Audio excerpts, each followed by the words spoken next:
Transkolore uzut 2006an sortu zela, lokal hontan berean, garai hartan zebiltzan Katxalingorri elkartea eta Ilotaledo elkartea, Ilotaledo zen ordurarteko trans elkartea, eta bi horiek dei egin ziguten hainbat jenderi, ez dakit noiz erabaki genuen gure taldeari transkolore izen ematea eta transpersonen eskubideen alde egitea.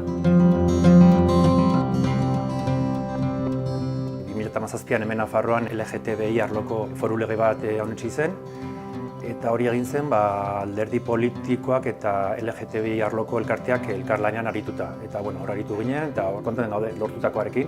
Paperean behintzat lortu genuen gutxo gara nahi genuena. Garaipenik edo handiena izan zen, orain ordura arte, leku gehienetan bezala, Nafarroan ere transpersonei tratamendu medikoa emateko modua, ez zitzaigun gustatzen. Joan den urtera arte gutxo gara bera transexualitatea eta transidentitateak hartzen zirela gaixotasun bat bezala, eta adibidez pertsona batek hormonak nahi zituen, psikiatra baten testak gainditu behar zituen, psikiatra horren gustoko erantzunak eman behar zituen, eta hori ez zaigu bidezko iruditzen, eta gainera denbora asko behar izaten zen. Jendeari behar dituen tratamenduak atzeratzeak, sufrimendu handia eragiten du, eta horri bukaera eman nahi genion.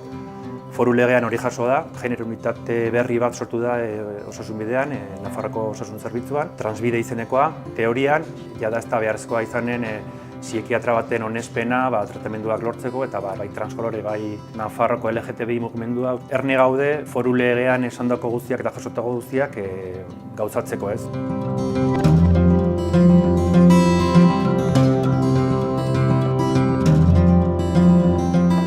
Alternatiben herriaren egunean, bada bizitza anitzak eta duinak, eta pixka bat hor elkartu gara, sistema heteropatriarkal kapitalista kolonizatzailea zigortzaile honek, bazterretara eta mugetara bidali gaituzten pertsonak, pixka bat gure artean saretzeko, alternatibak edo sortu dauden alternatibak amankomun jartzeko, indartzeko eta baita ere aurrerantzean lanean elkarrekin egiteko ere bai.